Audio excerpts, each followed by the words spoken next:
Bonjour à tous. Tout d'abord, merci à tous les internautes qui prendront le temps de regarder et de s'intéresser au projet La Voie éternelle.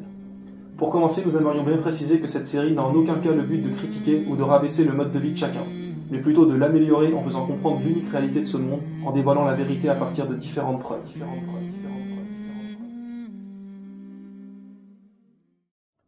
Avant de débuter, je voudrais demander une chose à tous ceux qui sont en train de visionner cette vidéo, c'est d'être honnête avec soi-même.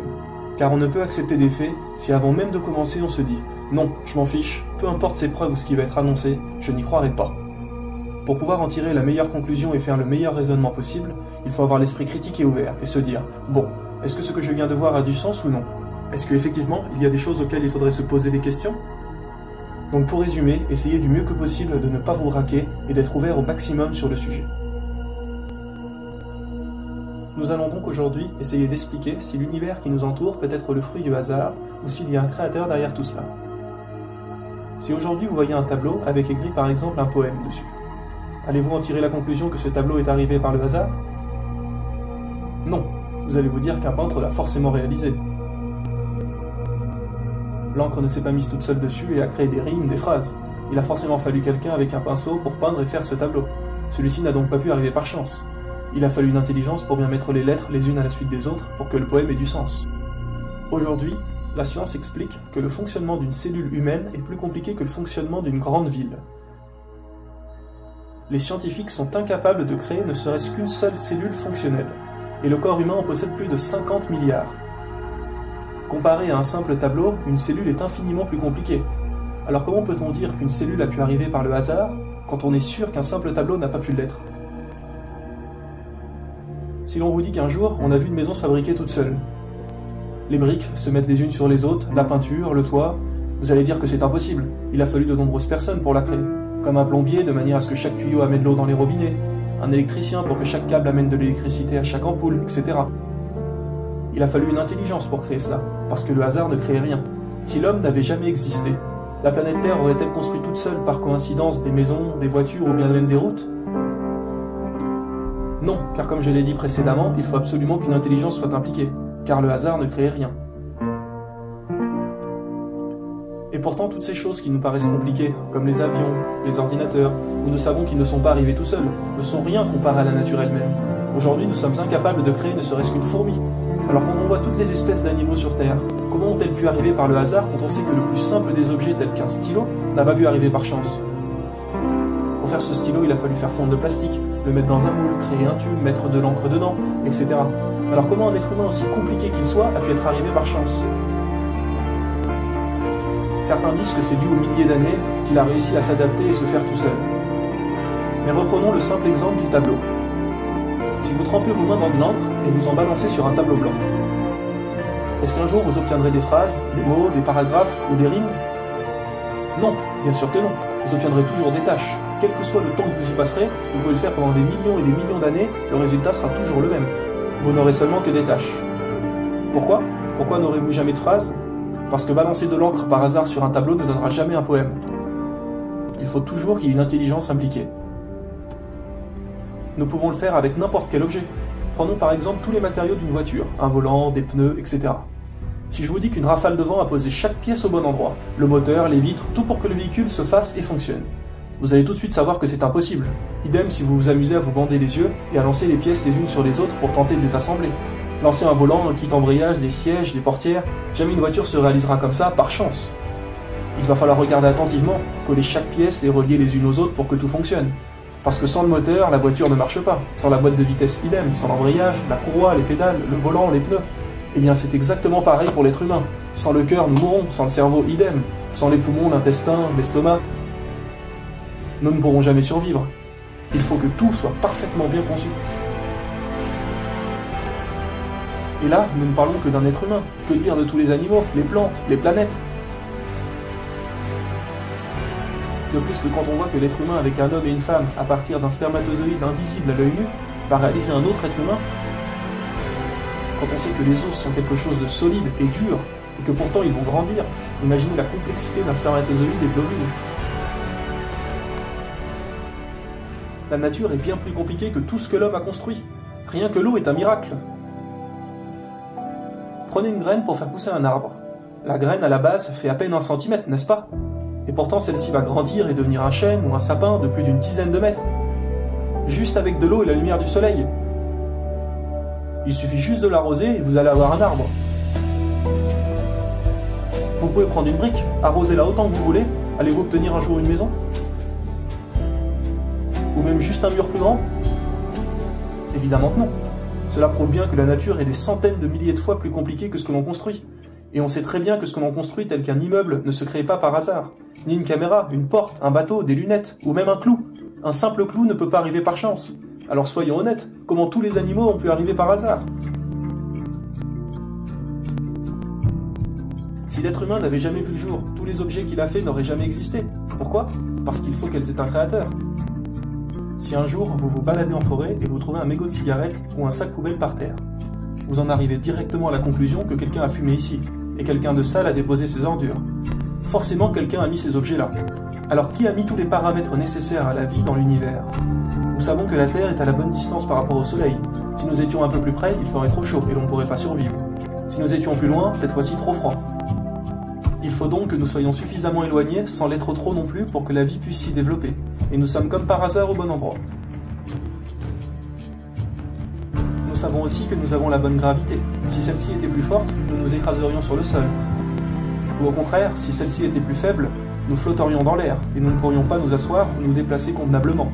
Si celle-ci était même beaucoup plus faible, nous finirions par nous envoler et atteindre l'espace.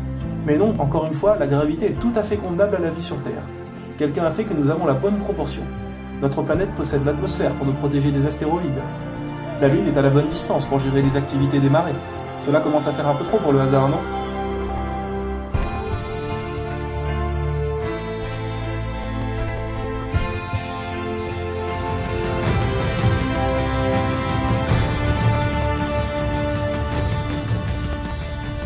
Pourquoi êtes-vous sûr alors, lorsque vous voyez un sac poubelle, que quelqu'un l'a forcément déposé là et qu'il n'est pas arrivé tout seul par chance, ce sac? Pourquoi ne vous dites-vous pas, non, ce sac est arrivé par hasard ici? Parce que vous savez que c'est impossible. Alors pourquoi n'êtes-vous donc pas sûr pour toutes les caractéristiques nécessaires pour la vie sur Terre, comme celles qu'on vient de citer, telles que la gravité ou l'atmosphère? Qui les a mis là? Puisque vous êtes certain que pour un simple sac, ce n'est pas le hasard. Comment ces choses beaucoup plus compliquées que le sac ont pu, eux, arriver par hasard?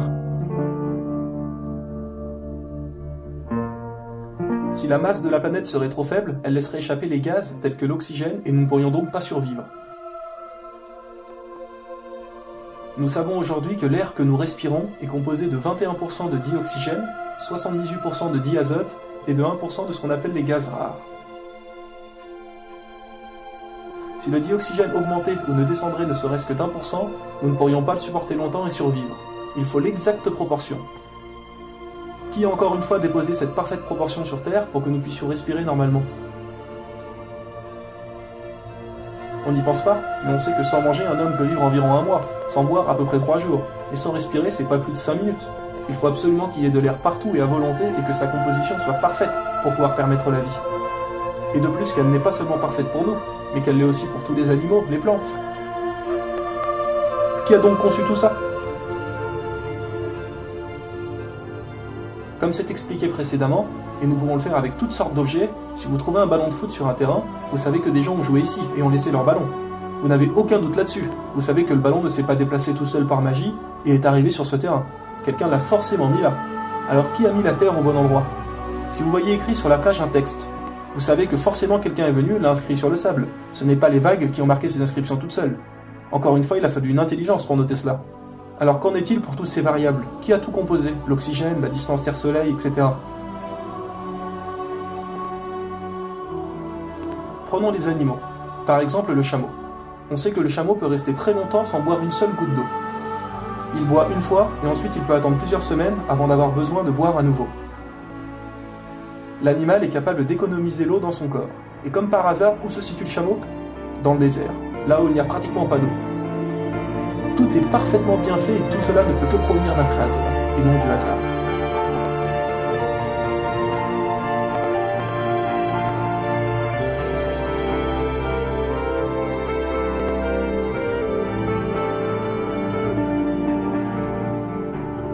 Donc maintenant, après avoir démontré que le hasard ne construit rien, comment peut-on encore renier l'existence de Dieu?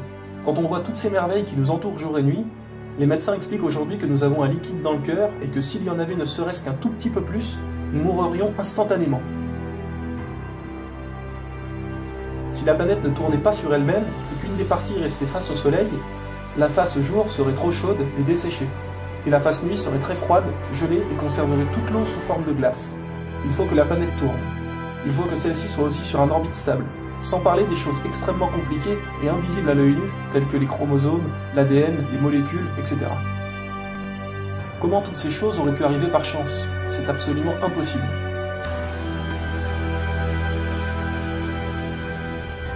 Certains pensent que les choses se sont adaptées pour vivre, que par exemple, l'homme descend du singe et qu'il s'est adapté. Or, on sait très bien aujourd'hui que c'est impossible et que rien ne change et s'adapte. Si par exemple, vous mettez un être humain dans l'espace, il n'y a pas d'oxygène dans l'espace, n'est-ce pas? Est-ce que l'être humain et son corps vont-ils s'adapter pour réussir à vivre sans oxygène? Bien sûr que non, il ne tiendra pas et mourra forcément. Si vous mettez un animal qui vit sur Terre, sous l'eau, va-t-il lui pousser des branchies instantanément pour respirer sous l'eau? Bien sûr que non, il va mourir aussi directement. Il faut que dès le départ, les animaux soient parfaitement construits. Si vous prenez un fruit tout simple, tel qu'une cerise, arrosez-la ou brûlez-la ou ce que vous voulez, allez-vous obtenir un jour une banane? Est-ce qu'un jour la cerise va s'adapter et devenir une banane ou un melon ou peu importe? Ou alors, si vous plantez le noyau de cette cerise, est-ce qu'un jour il va pousser un pommier au lieu d'un cerisier? Vous pouvez essayer pendant des millions et des millions d'années, il y aura toujours un cerisier, et non quoi que ce soit d'autre. Étant donné que nous sommes sûrs qu'un simple fruit ne peut changer, comment peut-on alors penser qu'un être humain aussi compliqué qu'il soit puisse lui changer? C'est tout à fait impossible. Beaucoup de gens ne savent pas, mais la théorie de l'évolution a été réfutée depuis très longtemps, et ceci par les évolutionnistes eux-mêmes. Et en y réfléchissant, même si cela avait pu être vrai, et que l'homme descendait du singe, qui aurait alors créé ce singe? Dans tous les cas, il faut qu'il y ait un créateur à la base. Parce que rien n'apparaît tout seul. Le rien ne crée rien. Si vous prenez une boîte vide, est-ce qu'un jour un objet va apparaître dedans? Non, parce que comme je l'ai dit, le vide ne peut rien créer. Donc, si un simple stylo n'est pas apparu tout seul, comment toute la nature est-elle venue? À présent que l'on sait que rien ne s'adapte et que rien ne peut arriver par chance, nous savons qu'il y a forcément eu une intelligence impliquée dans la réalisation des lois de l'univers. Et donc pour finir, quand on sait que les scientifiques sont incapables de créer une seule cellule fonctionnelle, et que l'on en possède donc plus de 50 milliards, alors qui les a créés? Quand on sait que nous sommes incapables de créer un seul animal, que ce soit insecte, mammifère ou peu importe, et que l'on sait qu'ils n'ont pu arriver par hasard, comment ont-ils donc soudainement apparu sur Terre avec leurs caractéristiques parfaites? De plus que certains animaux sont vitales à la survie de l'homme. On sait aujourd'hui que si les abeilles n'existeraient plus, l'espèce humaine disparaîtrait. Albert Einstein l'a expliqué et a confirmé ce fait, que si tous les abeilles mouraient, les humains mourraient environ 4 années plus tard, car elles ont une importance immense et que sans la pollinisation, les plantes ne pourraient plus se reproduire, et cela engendrerait toute une série de faits, et que la vie ne pourrait plus continuer. Tout doit être donc extrêmement bien réglé. Donc, pour conclure, quand vous vous baladez dans la rue, chaque chose que vous voyez, les véhicules, les poteaux électriques, les immeubles, vous ne vous dites pas, tiens, est-ce qu'il y a un constructeur derrière ça, ou cet immeuble s'est-il construit tout seul? Et quand vous voyez une peinture, vous ne vous dites pas, tiens, est-ce qu'il y a un poète qui l'a fait, ou s'est-il construit par hasard ce tableau? Vous savez très bien que quelqu'un l'a réalisé. Alors pourquoi se poser la question pour toute la nature qui nous entoure, quand on sait que celle-ci est infiniment plus compliquée qu'un simple petit tableau? Il y a plus de 1 500 000 espèces d'animaux différents connus à ce jour. Est-ce que tous ces animaux et ceux qui va suivre ont pu arriver par le hasard?